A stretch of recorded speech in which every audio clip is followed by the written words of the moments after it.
Tara Sanjay Jam Deyani Nato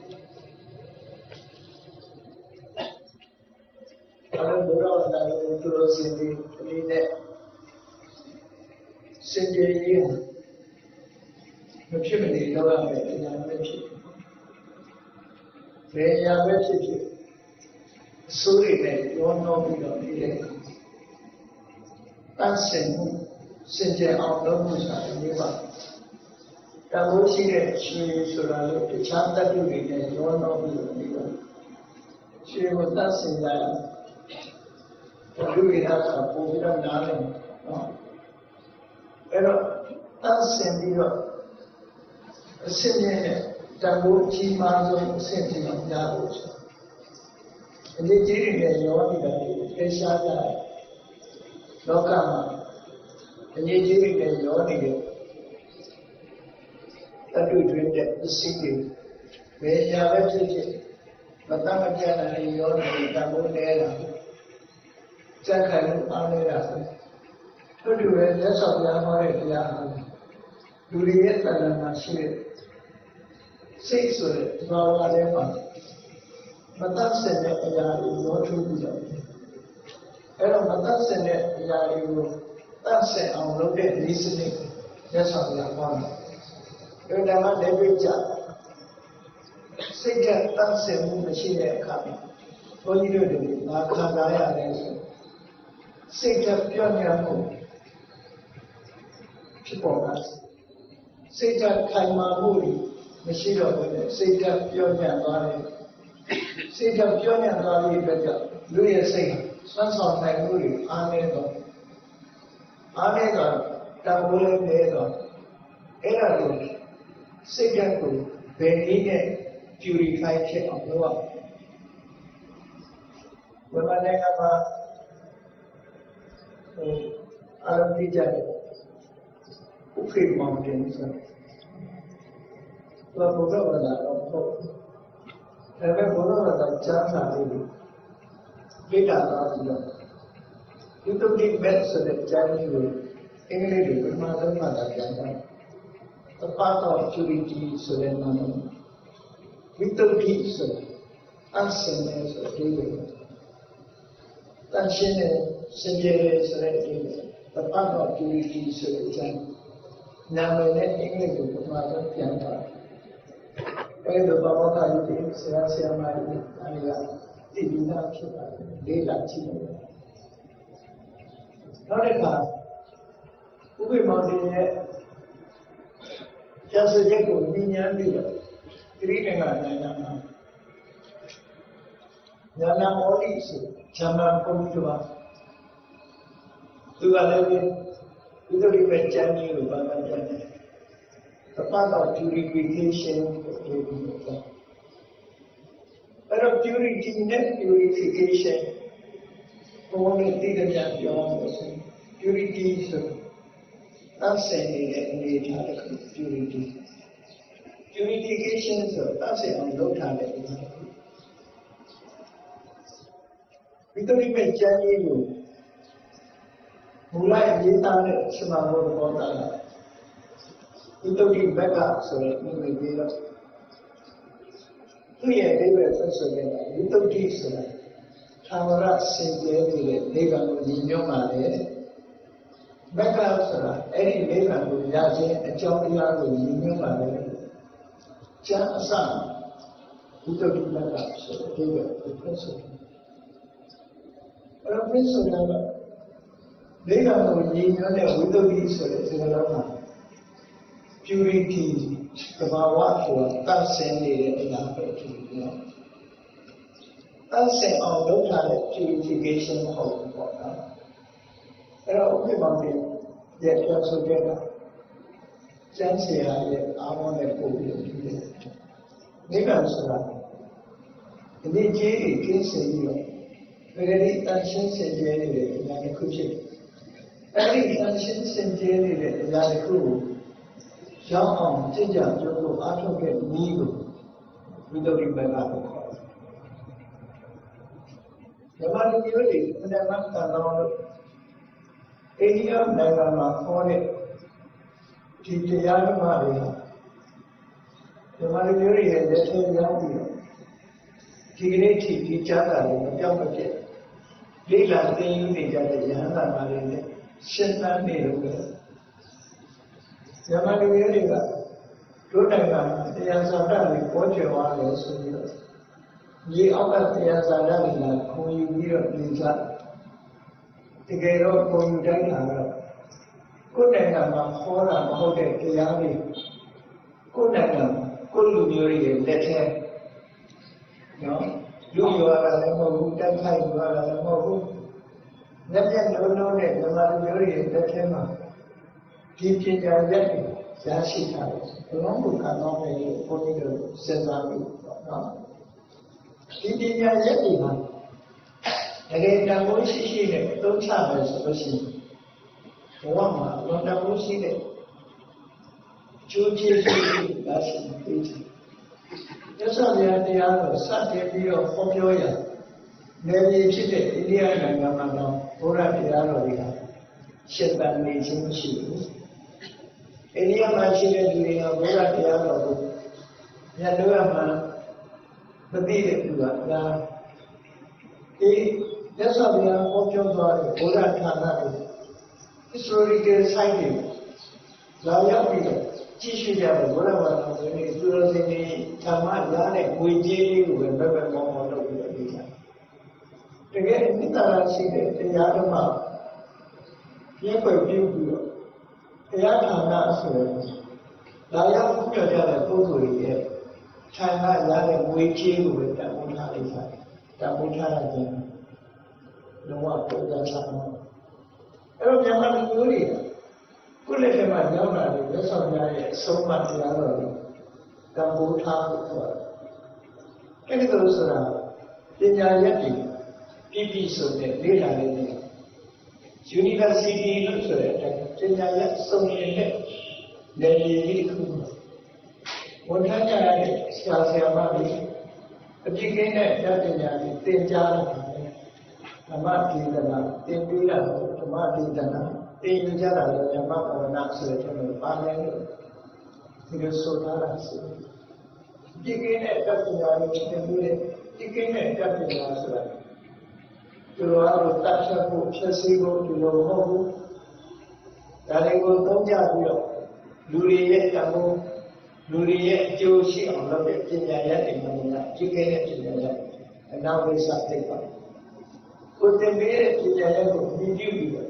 လူတွေချမ်းသာဒုက္ခရဖို့တိုးတက်ဖို့ဖွံ့ဖြိုးဖို့ဆိုတဲ့ရွေးချက်တွေနဲ့တည်းဘုရားမှာကောင်းတဲ့ပညာရပ်တွေထောင်းလာလောကီရဲ့ပတ်သက်လာတဲ့ပညာရပ်တွေဆွမ်းကမ်းတဲ့မှာလက်ဆင့်ကမ်းပြီးတော့ဒီလိုလေငယ်တဲ့ပုဂ္ဂိုလ်တွေကိုလက်ဆင့်ကမ်းပညာတွေကမ်းပြီးပေးတာလောကီပညာရပ်တွေသင်ယူနေကြတယ်ပညာရဲ့ကောင်းမှုထားတဲ့ဒေတာကြီးဉာဏ်ကြီးတွေအလုံးချက်တွေရှိတယ်အဲ့ဒီအချိန်မှာ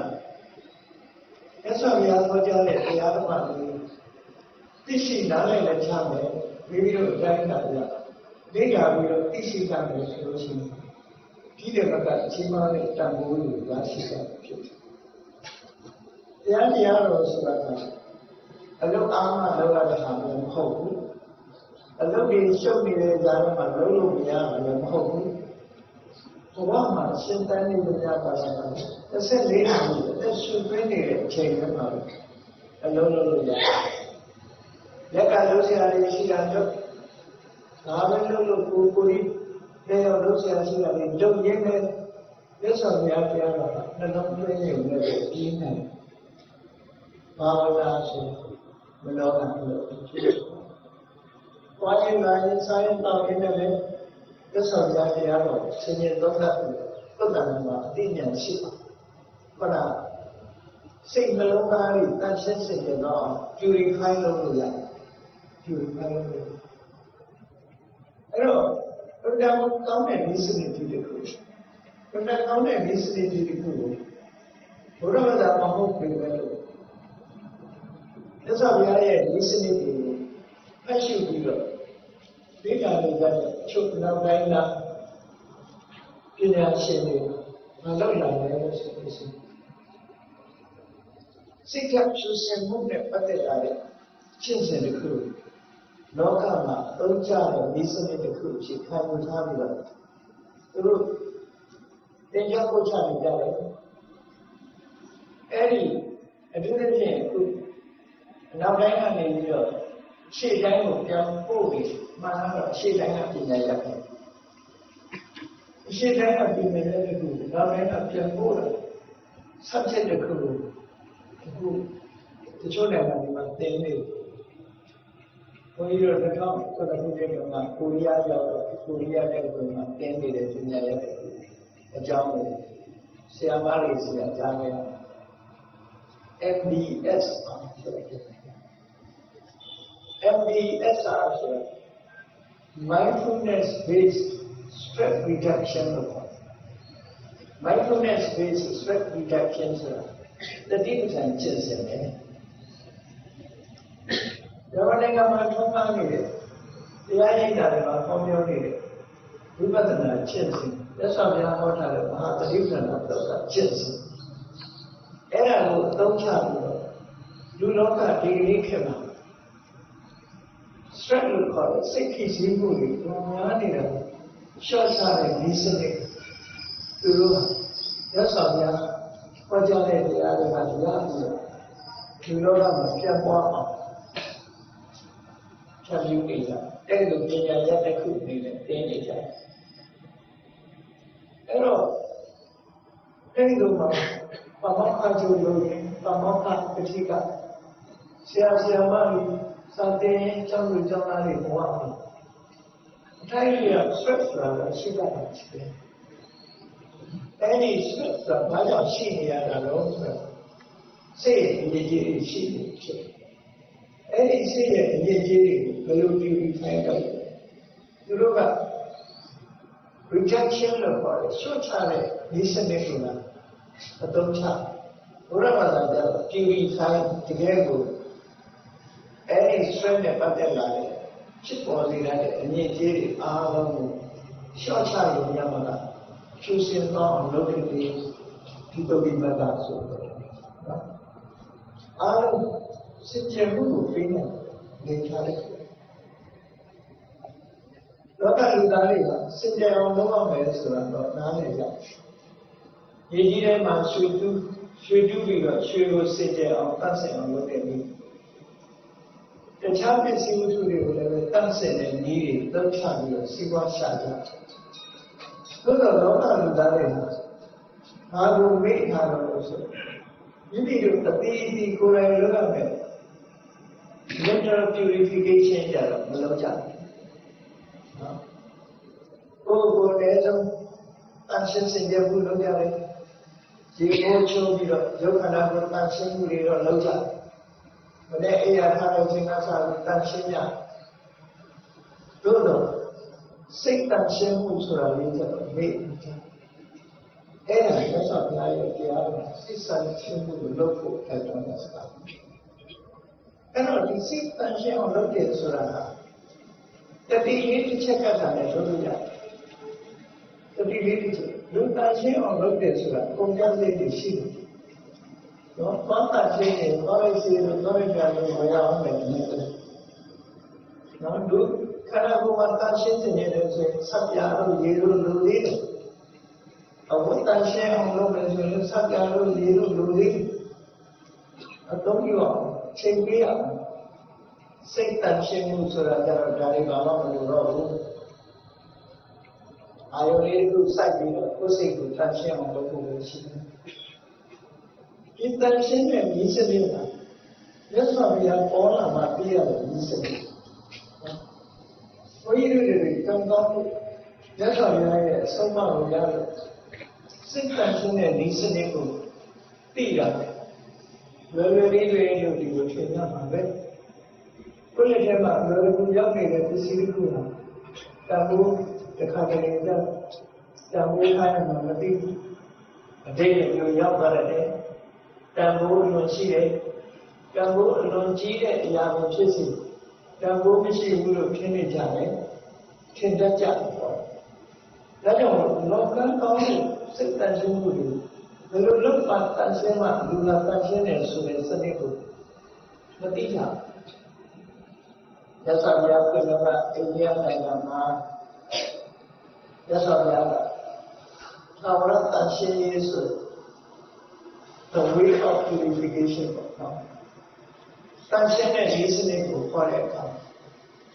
mind center teaching လို့ခေါ်တယ်စိတ်ကိုဘို့ပြုပြီးခေါ်အဲ့ဒီလိုစိတ်ကိုပြုပြီးတော့ခေါ်တာလူတိုင်းလက်ခံတယ်လားလက်ခံလူတိုင်းသိတာဆိုမသိတဲ့လူကဒါဖြင့်အိန္ဒိယနိုင်ငံမှာဘုရားတော်ကတန်ရှင်းရေးဆိုပြီးတော့ဘာတွေနဲ့လုပ်နေကြတယ်သူတို့လည်းမလုပ်ဘူးလားလို့လုပ်တန်ရှင်းတာနှမျိုးရှိတယ် physical purification နဲ့ physical cleansing နဲ့ mental cleansing ဆိုတာနော်တန်ရှင်းအောင်လုပ်လို့အဲ့ဒီမှာခန္ဓာကိုယ်တန်ရှင်းအောင်လုပ်တယ်ဆိုတဲ့အားလည်းဘယ်လိုလုပ်တတ်ကြလူတိုင်းလုပ်တတ်ကြနောက်ဆုံးမှာကြောင်လေးတွေတော့ပုဂ္ဂိုလ်ရက်ပြီးတော့တန်ရှင်းအောင်လုပ်တယ်对身体搞不来的是什么？谁担心哦？有个理说的，哎呀，问了嘛，蛮对的。那个为了谁担心哦？一天那个嘛，不要不问你，那你不要问你去啊，不要那天去啊，哪里能有你家呢？稍微讲讲我们讲那个是，肯定肯定是，啊，一天早上看进来的是。ဗမာပြည်မှာလည်းရှိဖို့ရှိတယ်နော်အိန္ဒိယမှာအလုံးအေးပြီဆိုတဲ့ဆောင်းရည်မှာကင်းကမြဲထဲမှာရေစီးရေချိုးတယ်ဆိုဒါပူဖိုင်းလုပ်နေကြတာပဲစိတ်တန်ရှင်းဖို့ကြိုးစားကြတာလို့ပြပြပန်းပန်းနဲ့ဘာပြတန်ရှင်းတာလို့ပြောတဏိတာကာလမှာတော့ဘုရားလောက်ထားတဲ့အမှုတွေစီးကြောပြတာတဲ့အဲ့ဒီလိုယုံကြည်ပြီးတော့လုပ်နေကြခဏလေးလောက်တော့ပဲအေးရမဏလို့ဆိုတဲ့ဂျမနာဘာသာဝင်တွေဟာတချို့ဆိုဆွဲနဲ့နမဲနဲ့ဆွဲချီနဲ့ဒီရဲမှာတတိ၃ချိန်ဆင်းပြီးတော့ဒီအကုသိုလ်တွေကိုစစ်ကြောတယ်သူတို့ပြောခန္ဓာကိုယ်စစ်ကြောတာမဟုတ်ဘူးဘုရားလောက်တဲ့အကုသိုလ်တရားတွေကိုခြေထဲမှာဆင်းပြီးတော့စစ်ကြောဒီကြီးဒီကမြည်ရည်နဲ့ဆင်းကြောလာရရှိရင်အကုသိုလ်တွေဆင်ကျဲသွားတယ်ဆိုပြီးအားရတဲ့အယူဆတယ်။ဒီနေ့ဒီယူဆလေးရှိတယ်ဒီနေ့ဒီယူဆတိုင်းလိုက်နေတဲ့ပုဂ္ဂိုလ်တွေရှိတယ်။ရသော်များတဲ့ထက်လည်းဒီတိုင်းပဲရှိခဲ့တယ်ပေါ့နော်။ဒီနေ့ဒီကမပြောင်းသေးဘူး။ဒီနေ့မပြောင်းသေးဘူး။ဓမ္မသမိုင်းထဲမှာလည်းပဲစကိုင်းကအေယော်လီမြည်ရည်ကိုဒီတောင်တုံးချိုးရလို့ရှိရင်လူဟာဘောဥပနာမသိလူဓမ္မတန်ဖိုးရှိတယ်လို့ယုံကြည်ပြီးတော့မဏိပူရကကတဲ့စစ်တပ်ကြီးဓမ္မပြည်ကိုကျူးကျော်မရောက်ဘူးစကိုင်းကြီးထီအောင်ပေါ်တော့တာပဲဆိုတော့တမိုင်းနဲ့မရှိဘူးနော်စကိုင်းကြီးကိုလာပြီးတော့ရှိအဲ့တော့ယုံကြည်ချက်တွေဟုတ်လားဓမ္မနိုင်ငံကျတော့ဘာလို့လဲတချို့လုပ်တယ်လို့ကြားရတယ်ရှုတဲ့အတုကခန္ဓာရတယ်ပြက်ပြီးအဲ့ဒီလိုက်ဖို့ပြီးတဲ့အခါအိမ်ပြန်ရောက်တဲ့အခါမှာတမောဟိုလည်းတယောလို့ကင်မောလို့နဲ့ဆေးကြောနေ purify လုပ်တော့ပေါ့နော်အဲ့ဒီလိုမှားရင်းနဲ့အယူဆတွေပြိတ္တောင်ရှိနေဆိုရတယ်ဟုတ်ပါလေတယောလို့ကင်မောလို့နဲ့ဆေးရင်ပြိပက်ကတော့ကြောင်းရင်ကြောင်းမှာပေါ့အတွင်းစိတ်ကလေးလုံးအဲ့တော့မှန်ကန်တဲ့ဒီစနစ်တွေမြတ်စွာဘုရားဟောတယ်အဲ့တော့စိတ်ရဲ့အညစ်အကြေးတွေဟာရှိနေတဲ့စိတ်အညစ်အကြေးတွေကိုဘယ်လို purify လုပ်အောင်လဲဆိုတဲ့စနစ်ကိုမြတ်စွာဘုရားပြောတယ်အဲ့ဒါမှလူဟာစိတ်စင်ကြယ်မှထာဝရစိတ်ကြယ်မှုဆိုတာရတယ်အခုဥစ္စာတာတွေပဲစိတ်စင်ကြယ်မှုကိုအဓိကထားပြီးမြတ်စွာဘုရားဝိတာခုဘောဓထဝိတာခါကိုခေါ်တဲ့ဥပဒထတော့မှာအလုံးထင်ရှားတဲ့ကိုဆောင်ပြီးစိတ်ကိုစင်ကြယ်အောင်လုပ်တဲ့ဒီစနစ်တွေကိုမြတ်စွာဘုရားဟောပေးတာနော် လက်ဆောင်များလေးဖြစ်တော့ဘုရားကိုယ်တိုင်တရားဟောနေတဲ့အချိန်မှာဗြဟ္မဏတရားဘုရားတရားနာထောင်တော့မြတ်စွာဘုရားစိတ်ရဲ့အငြိကြီးတွေအကြောင်းသတ်ချင်းစင်ကြယ်ရေးအကြောင်းကိုဟောတဲ့အခါဘုရားတရားလည်းဟောပြီးရလိုက်တဲ့အချိန်အဲ့ဗြဟ္မဏကဘာသာလျှောက်လို့စင်ကြယ်ရေးဆိုတဲ့နေရာသူစိတ်ထဲမှာအကောင်းဆုံးတာတော့ဆိုသူတို့မျိုးရွာသားမှာနီးနာဖြစ်တဲ့ဘဟုကာဆိုတဲ့မြေကြီးမှာအကောင်းဆုံးပဲလို့ဆိုစားသူတို့ကတော့ holy water ပေါ့နော် holy water နဲ့ပတ်သက်အဲ့တော့မြတ်စွာဘုရားတတ်ရှိအကြောင်းတွေကိုဟောတဲ့အခါသူကဘာပြောလို့ဆိုအရှင်ဘောရမဘာဟုကာမြေကိုသွားသလားတဲ့ဆိုတော့မြတ်စွာဘုရားဘာဟုကာမြေကဘာလို့ပို့လဲရှင်ဘုရားရဲ့ဘာဟုကာမြေဆိုတဲ့ရဲ့နာမည်ပေါ့ဘာဟုကာလို့ခေါ်ခေလာတို့ဘုဒ္ဓတို့ရဲ့နာမည်မြစ်တယ်အဲ့ဒီဘာဟုကာမြေကိုလူတွေအများစုကစင်ရတဲ့မြေအဲ့ဒီမြေကိုချိုးလိုက်ရမယ်မြေနဲ့ဆေးကြောလိုက်ရမယ်ဆိုလို့ရှိရင်အားလုံးကတန့်စင်သွားပြီးတော့မကောင်းတဲ့အကုသိုလ်တွေမှန်လို့အကုန်ကျင်းသွားတယ်လို့သူကယူဆတယ်အဲ့ဒါတော့ဒီတိုင်းမဟုတ်တာမြေရောတက်မှာတစ်ခါတော့ချိုးပြီးတော့တန့်ရှင်းတဲ့ဒီမြေနဲ့ဆေးကြောလိုက်တန့်ရှင်းတဲ့ဒီလိုယူဆပါတယ်မကောင်းမှုလုပ်ခဲ့တဲ့မကောင်းမှုအကုသိုလ်တွေပြောင်းသွားအောင်ဘာဟုကမြစ်ထဲတဲ့မကောင်းမှုကိုဆေးကြောတာမြောက်ပြစ်တယ်လို့ဆိုတော့ရသော်ပြားသမဏကလမ်းစဉ်တွေအဲ့ဒီပရမေပုံနာကိုပြန်ပြီးတော့ဟောလိုက်တဲ့ဝဋ္ဌတုတ်တံဆိုတာဘုန်းကြီးပိဋကစာပေထဲမှာသင်စားရှိတယ်အဲ့တော့ပညာရှိဆရာမကြီးတွေဒီတုတ်တံကိုကိုယ်တိုင်ဖတ်ရှုလို့လည်းရပါတယ်ကိုယ်တိုင်ဖတ်ရှုလို့ရလမလို့ပြန်ထားတဲ့မြန်မာနိုင်ငံမှာပါဠိတော်မြန်မာပြဆိုဘုရားဘာသာပါဠိတော်ဝဋ္ဌတုတ်ကိုဖတ်ကြည့်လို့ရှိရင်ဒီအချက်တွေကိုရေးတာရှိတယ်အဲ့တော့ဒီနေ့ခေတ်မှာဘုရားဗျာဟောကြားထားတဲ့တရားတွေပါဠိဘာသာဆိုတဲ့အခက်အခဲရှိပေမဲ့တော့ဘာသာစကားအခက်အခဲလေးရှိပေမဲ့ဓမ္မလိုပြန်ပြီးတော့ရှင်းလင်းထားတာမရှိပါဘူးအဲ့ဒါကိုဖတ်ကြည့်ပဲဆိုရင်မှန်ကန်တဲ့ဒီစနစ်တွေရရှိတယ်အဲ့ဒီကရသော်မြတ်ကအဲ့ဒီပုံနာကိုပြောတဲ့စကားလေးတွေဟောလိုက်တဲ့တရားလေးတွေမှတ်သားထားလေးတွေခုပဲနော်သူကရသော်မြတ်ဟောတာဘာဟုကံအဓိကကေသခေယံတံဂရိကံမပိတရတတိပယခေသအတောဘဟုမတေနတေနေသံဘိဘာလောပက္ခံတောကာဏကမ္မောနတ္တစတိအဲ့ဒီခေတ်ကလူတွေယုံကြည်တတ်ပါလို့ဘာဟုကမြေကိုချိုးလိုက်ပဲအဲ့ဒီမြေနဲ့ဆေးချိုးလိုက်ပဲဆိုတနည်းတာလောက်ထားတဲ့အကုသိုလ်တွေတောင်းတယ်လို့ယူဆတယ်နော်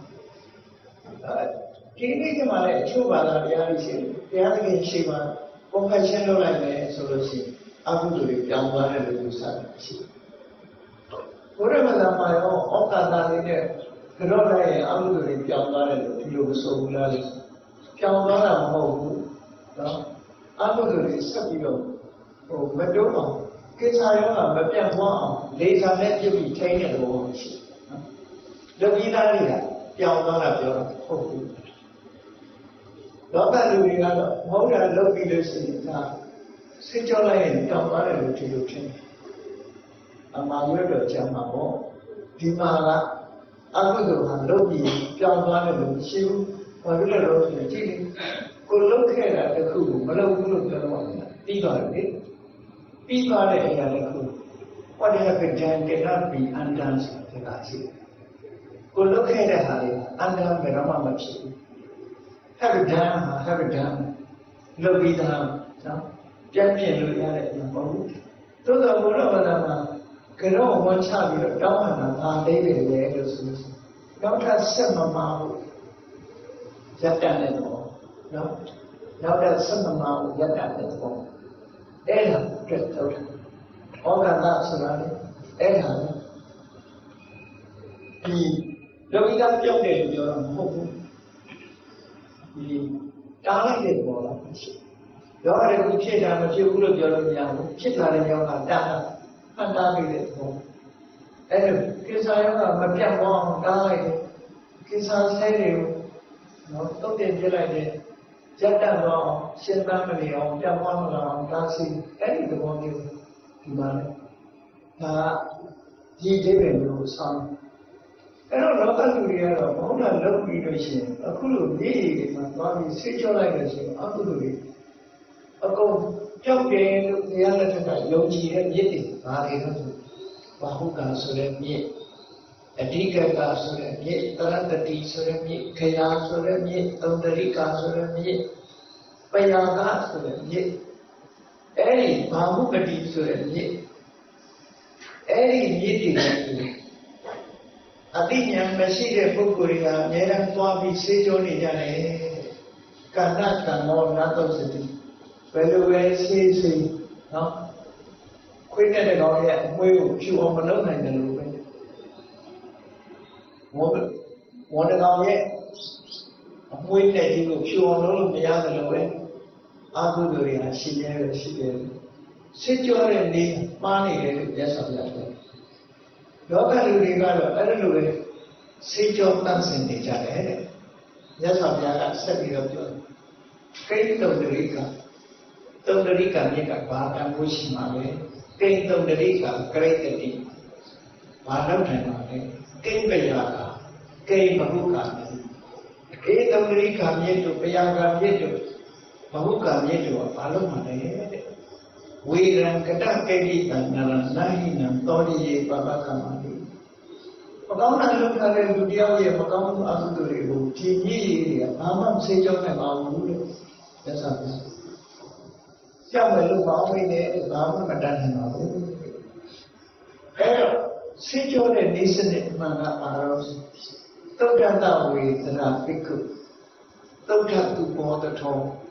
တထာသုဒ္ဓတသုစိကံမတတထာတပိစတိဝတ္တံဣထေဝတိနာဟိပြမနာသဗ္ဗဘူတေတုကရောဟိကမတရသော်ဗျာဟောတာရှင်းရှင်းလေးပဲဒီကာယကံဝစီကံမနောကစင်ကြယ်အောင်ထိမ့်သိမ့်နေတဲ့ပုဂ္ဂိုလ်ကဘုရားပဲအပြည့်ရှိတဲ့အတွေးတွေမတွေးဘူးအပြည့်ရှိတဲ့စကားတွေမပြောဘူးအပြည့်ရှိတဲ့အလုပ်တွေမလုပ်အပြည့်ကင်းတဲ့အတွေးတွေးတယ်အပြည့်ကင်းတဲ့စကားပြောတယ်ခုဥစ္စာမယ်ဆိုတာဒါတွေပဲအပြည့်ရှိတဲ့အလုပ်တွေမလုပ်ဘူးအပြည့်ကင်းတဲ့အလုပ်တွေလုပ်တယ်လို့ဆိုတဲ့ပုဂ္ဂိုလ်တွေကပါတဲ့အမြဲတမ်းကောင်းတဲ့နိုင်ခိုက်ကောင်းတဲ့အချိန်ခါဖြစ်နေတယ်။အဲဒါမှဒီကံတော့တန်ရှင်းစင်ကြယ်နေတဲ့ပုဂ္ဂိုလ်ဟာအမြဲတမ်းတန်ရှင်းနေတဲ့ပုဂ္ဂိုလ်ဖြစ်တယ်။သုဒ္ဓစင်ကြယ်ပြီးသားပုဂ္ဂိုလ်ဖြစ်တယ်။သုဒ္ဓကုဘောတတော်ဥပ္ပဆောင်နေတဲ့ပုဂ္ဂိုလ်တရားစင်ကြယ်တန်ရှင်းမှုကိုရပြီးသားဖြစ်တယ်။သုဒ္ဓတသုစိကမတတကယ်ကိုကာယကံဝစီကံတော့စင်ကြယ်နေတဲ့ပုဂ္ဂိုလ်တရားအမြဲတမ်းတန်ရှင်းနေတဲ့ပုဂ္ဂိုလ်ဖြစ်တယ်။ဒါကြောင့်အဘုဒ္ဓဆိုတဲ့အညစ်အကြေးတွေကတန်ရှင်းစင်ကြယ်အောင်ဒီအလုပ်တွေပဲလုပ်အောင်ကိုယ်ဒီလာကိုထင်းထင်းဆော့ဆော့ပဲကိုယ်စိတ်ကိုထင်းထင်းဆော့ဆော့ပဲဆိုတဲ့အလုပ်ဟာမကောင်းမှုအဘုဒ္ဓတွေကစင်ကြယ်စေနိုင်တဲ့အလုပ်တွေတရားအားလုံးပေါ်မှာကောင်းကျိုးချမ်းသာကိုလိုလားတဲ့မေတ္တာကိုထားတယ်တရားအားလုံးပေါ်မှာအကျိုးစီးပွားကိုလိုလားတဲ့စိတ်ဓာတ်တွေထားတယ်ကိုယ်ရဲ့နေချနေတဲ့ပုဂ္ဂိုလ်ဆိုရင်အကျဉ်းအားထားပြီးသိလို့လေကိုယ်ရဲ့တာဝန်တော်တဲ့ပုဂ္ဂိုလ်ကိုဝမ်းသာနိုင်တယ်ဒီကိုယ်ကိုစုံလန်းသူပဲဖြစ်စေချီးမွမ်းသူပဲဖြစ်စေအဲ့ဒီပုဂ္ဂိုလ်ကိုခွဲခြားဆက်ဆံခြင်းမပြုဘဲလုပ်တဲ့နာလုပ်ပြီးတဲ့ဆိုရင်ဥပ္ပခါမေတ္တာကရုဏာမုဒိတာဥပ္ပခါတရားတွေထားပြီးတော့အလုံးလုံးသွားမယ်ဆိုလို့ရှိရင်ဒီပုဂ္ဂိုလ်ဟာစင်ကြယ်နေတဲ့ပုဂ္ဂိုလ်ပဲရသော်ဘုရားကရှင်းရှင်းလေးထပ်ပြီးတော့ဟောတယ်သစေမုတ္တနာမနတိမေမမနဲ့စကားဘယ်တော့မှမပြောဘူးလူတစ်ဖက်သားအကျိုးပြတ်သွားအောင်လိမ်ညာပြီးမပြောဘူးမလုပ်တာကိုလုပ်တယ်လို့မပြောဘူးမခိုးတဲ့လူကိုခိုးတယ်လို့မပြောဘူးလူတယောက်ဒုက္ခ ရောက်တော့မူသားပြောတာလုံဘူးလေသစေပါဏနာဟိတတိဘယ်တတ်မှရဲ့အတ္တကိုမှတတ်ဘူးသစေအဟိနနာလိယတိကိုမပေးတဲ့ပစ္စည်းကိုဘယ်လိုနည်းနဲ့မှဒီခိုးယူရဲလူယူရဲတိုက်ယူရဲမတရားနဲ့ယူရဲဆိုတော့မျိုးတွေမလုပ်ဘူးတတ္တဟာတော့အပစ္စတိဘာကလေးကျိုးယုံကြည်ပြီးတော့လောကလုံးရဲ့ပုံမှာစိတ်ဝင်စားလို့နှမြောင်းတုံးလို့ကျင်းပြီးမစ္စရိယဆို selfishness ကိုပြောတယ်မစ္စရိယနှမြောင်းတာလေးလို့မစ္စရိယလို့မစ္စရိယဆိုတာနှမြောင်းတာကိုပြောတာမဟုတ်ဘူးလူတယောက်ကကိုပညာတတ်လို့ရှိရင်သူများကိုမတတ်စေချင်ကိုရတဲ့ရာလူမျိုးသူများကိုလာမပြိုင်စေချင်အဲ့ဒါကိုမစ္စရိယလို့ဆိုတာကိုရထားတဲ့အခွင့်အရေးတွေကိုသူများမရစေချင်ရှုပ်ဝဲအဲ့ဒီလိုမစ္စရိယတရားမရှိဘူးဆိုလို့ရှိရင်စိတ်ပန်းရှင်းစင်ကြယ်နေတာအဲ့ဒါလိုတရားဆိုရဲစွမ်းအားလည်းရှိတယ်ကိုရထားတဲ့အခွင့်အရေးကိုသူများနဲ့ဆက်ဆံတာမကြိုက်ဘူးသူများကိုမပေးနိုင်ဘူးဒီမဆုံးနိုင်ဘူးဆိုတဲ့ဒီမစ္စရိယတရားနဲ့ကျင်းတယ်ဆိုတဲ့ပုဂ္ဂိုလ်တွေကကိဋ္တာအတိကေယံကတော့ဥရပါတော်ပြီခရပြည့်တော်ပြီဘာလို့မှလဲခရပြည့်ကဘာသုံးကြမှာလဲတကယ်စင်ကြယ်မှုဆိုတာကိုယ့်ရဲ့တဏ္ဍာမှာရှိတယ်မြတ်စွာဘုရားဒီလိုခေါ်တာနော်အဲ့တော့စိတ်ရဲ့ရည်ကြီးဆိုတာအချင်းချင်းအဲ့တုတ်ကမှာမြတ်စွာဘုရားဘာလေးခေါ်လို့စိတ်ရဲ့အဖြစ်အမြင့်ကြီးတွေမြတ်စွာဘုရားထုတ်ပေါ်ပြီးတော့မှတ်ကြားတာဘာလေးခေါ်လို့ဆိုအဘိဓါနဲ့စိတ်ရဲ့အမြင့်ကြီးတွေအဘိဓါဆိုတာဒီလောဘကိုဆိုလိုပေါ့ဒီသူများပစ္စည်းကိုကိုယ်ပစ္စည်းဖြစ်လို့မှုဆိုတဲ့အဘိဓါကပို့ပြီးတော့ဆိုပါသို့သောလောဘမှန်တရားကိုဒီနေရာမှာအဘိဓါလို့အဲ့တော့သူများပစ္စည်းကိုကိုယ်ပစ္စည်းဖြစ်လို့တဲ့လောဘကြောင့်ပို့ဆိုဒုစရိုက်အရာရောက်တယ်ရိုးရိုးလောဘမဟုတ်ဘူးသူများဟာကိုမှကိုယ်ဟာလုပ်ချင်ကိုယ်ဟာဖြစ်အောင်ကြိုးစားလို့အဲ့ဒါကို covetousness လို့အင်္ဂလိပ်လိုပြန်တယ်ဟာ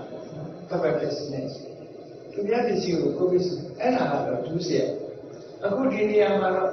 လူချင်းတဲ့လောဘနဲ့ကြက်သွေးမှုမှန်များဝိဘိဓါလို့ခေါ်တယ်ဗျာပါဒဆိုတာအမုန်းနဲ့စိတ်နဲ့လူတစ်ခါသားကိုကြံတွေးပြောဆိုမှုဗျာပါဒအဲ့တော့လူချင်းတတ်မဲ့တဲ့စိတ်နဲ့ကြံတွေးမှုမှန်များမုန်းပြီးနဲ့စိတ်နဲ့ကြံတွေးမှုမှန်များမုန်းပြီးမှုတွေဟာစိတ်ရဲ့အရေးကြီးပဲလူချင်းတတ်မဲ့မှုမှလည်းစိတ်ရဲ့အရေးကြီးပဲဒီရဲ့စိတ်ရဲ့အရေးကြီးတွေသတ်ဆင်ပြရမယ်ဆိုနောက်တစ်တွဲရတာဆိုကောဋနဲ့ဥပနာဟာကောဋဆိုတာစိတ်ကနေရှိဒေါသထွက်လူတယောက်ပေါ်မှာဒေါသမထိန်နိုင်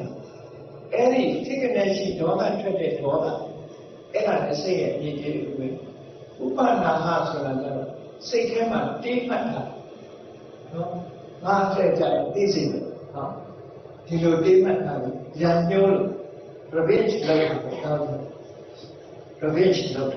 လဲသားချင်းအဲ့လိုအညှိုးတွေအတေးတွေဟာစိတ်ရဲ့အရေးကြီးပဲဘောရအတွက်တဲ့အညှိုးတွေထားတယ်ဥပနာ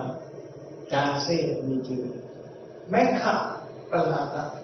မက္ခဆိုတာကိုယ်ပေါ်မှာပြုလုပ်ခဲ့တဲ့ခြေစူးတရားကိုဖြည့်ဆည်းဖြစ်ခြေဖြတ်အတိမမပြုတ်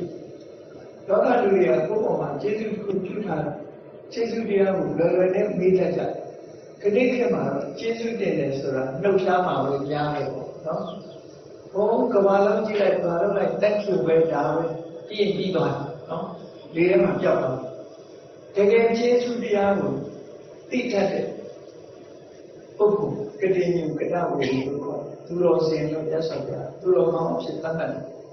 တယ်ဒီမက္ခဆိုတာခြေစူးကိုခြေဖြတ်တဲ့ပုဂ္ဂိုလ်ခြေစူးကိုခြေဖြတ်တဲ့စိတ်ဓာတ်သူများလုပ်ခဲ့တဲ့ကိုယ်ပေါ်မှာခြေဆိုတာရှိဥပမာဆရာမတွေတဏှာကိုချပေးဒုတိယအခုကြကြလို့ဖြစ်တယ်ငါတို့ပတ်စံပေးနေတာသူ့မှာခြေစူးတင်ကြမလို့ဘူးဆိုတော့ဆရာနဲ့ဒီစိတ်ဓာတ်မရှိတော့နော်အဲ့ဒါလို့ပတ်စံပေးတာမပေးတာလည်းအဓိကမဟုတ်ဘူးခြေစူးတရားဆိုတာရှိနော်ခြေစူးတရားဆိုတာရှိ အဲ့ဒီကျေးဇူးတင်တတ်မှုသိကြီးကြီးတယ်မတင်ဘူးဆိုရင်မခဒီတရားတွေကကောင်းလို့ပလာသဆိုတာ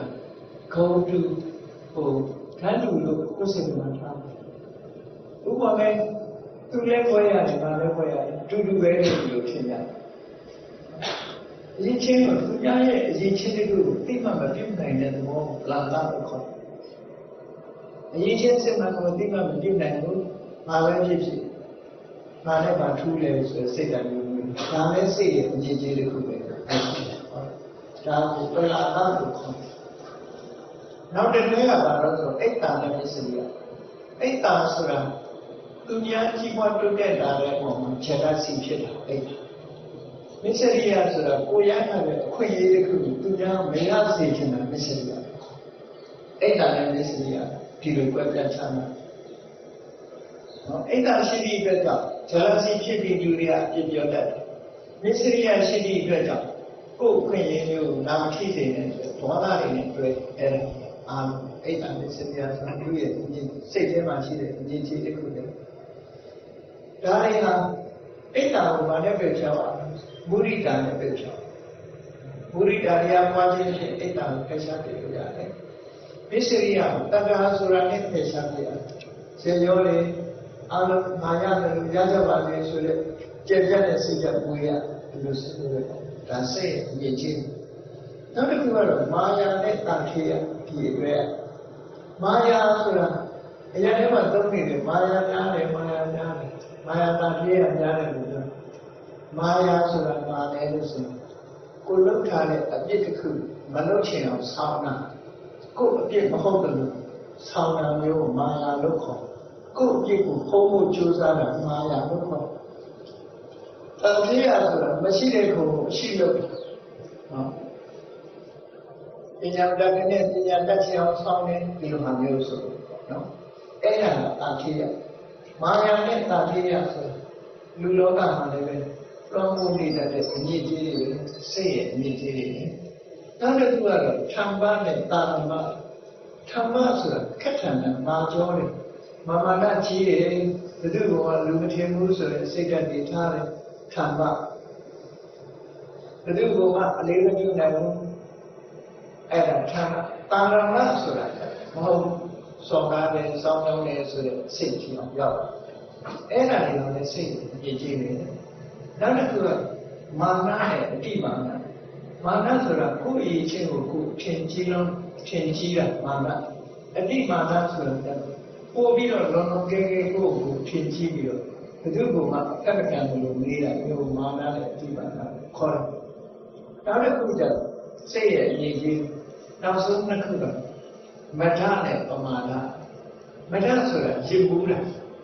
ယာရုလေးရလာရင်ယာရုအချိန်နဲ့ရည်ဘူးတယ်စိစိရလာရင်စိစိအချိန်နဲ့ရည်ဘူးငယ်ငယ်တို့ကျမ်းမာလာရင်ကျမ်းမာမှုအချိန်နဲ့ရည်ဘူးတယ်ရည်ဘူးတယ်ဆိုတာခုခေတ်ပြောလို့ဆို crazy ဟုတ်နော်ကိုယ်ဟိုဟောကြီးထင်ပြီးတော့ crazy ဖြစ်အဲ့ဒီလိုရည်ဘူးမှုမထလို့မထဆိုတာရွတ်တဲ့ချင်းမျိုးပဲနော်လူဟာရွတ်တဲ့ချင်းမျိုးပမာဏဆိုတာကြတော့အေးကောင်းတဲ့ဘက်ကိုစိတ်ကိုလုံးဆရာတွေနဲ့အလုပ်အများကြီးရှုပ်ပြီးတော့ကုသိုလ်ကောင်းမှုလုပ်ဖို့စိတ်ကိုစင်ကြအောင်ကြိုးစားဖို့မေ့နေတာပမာဏလို့ခေါ်တယ်။မထာနဲ့ပမာဏကိုဆက်တက်ပြီးတော့အဲ့ဒီလိုလက်ဆောင်များစိတ်ရဲ့အငြိကြီးတွေဒီစိတ်ရဲ့အငြိကြီးတွေတန်ရှင်းစင်ကြအောင်လုပ်ပေးနိုင်မှလူရဲ့စိတ်လေးတန်ဖိုးရှိတယ်ဖြစ်တယ်။ခုနကတွင်းထွက်ရွှေတွေဟာဓာတ်တလူတွေရောနေပြီးအတွက်ကြောင့်အဲ့ဒီမတန့်စင်တဲ့အရာတွေကိုတန့်စင်အောင်လုပ်ပြီးရွှေစင်ရွှေနစ်ဖြစ်အောင်တန့်စင်ပြီးတော့မှကောင်းကျိုးချမ်းသာတန်ဖိုးတွေတက်လာလို့ပဲလူရဲ့စိတ်မှာလည်းအခုပြောတဲ့အညစ်အကြေးတွေတန့်ရှင်းစင်ကြအောင်လုပ်မှာပဲအဲ့ဒီတန့်ရှင်းစင်ကြအောင်လုပ်တဲ့ဒီကိုဝိသုဒ္ဓိမဂ္ဂဆိုပြီးတော့ပြောထားတာပါအဲ့ဒါကအတူတူပြောတယ်ဆိုရင်သီလနဲ့တန်ရှင်းအောင်လုပ်ရမယ်သမာဓိနဲ့တန်ရှင်းအောင်လုပ်ရမယ်ပညာနဲ့တန်ရှင်းအောင်လုပ်ရမယ်အဲဒီသီလသမာဓိပညာဆိုတဲ့မဂ္ဂင်ရှိပါကျင့်ကြတဲ့တန်ရှင်းခြင်းနေတာလေတကယ်စိတ်ရဲ့တန်ရှင်းမှုရနိုင်တာဖြစ်တယ်။အာဝရအလေးတက်ကိုအဲ့ဒီနည်းနဲ့ရနိုင်တယ်လို့ သက်ဆောင်ပြဟောကြားတာဖြစ်လို့ဘုရားဘာသာဝင်သူတော်စင်များနဲ့တန်ဖိုးရှိတဲ့အသိဉာဏ်ကိုယ်တဏ္ဍာရတဲ့အချိန်ကိုယ့်ကိုတန်ရှင်းအောင်ထာဝရတန်ရှင်းမှုရအောင်အញ្ញံတော်ဒီစနစ်နဲ့ကျင့်ကြံကြိုးကိုအားထုတ်တော်မူနိုင်ကြပါစေကုန်သတည်း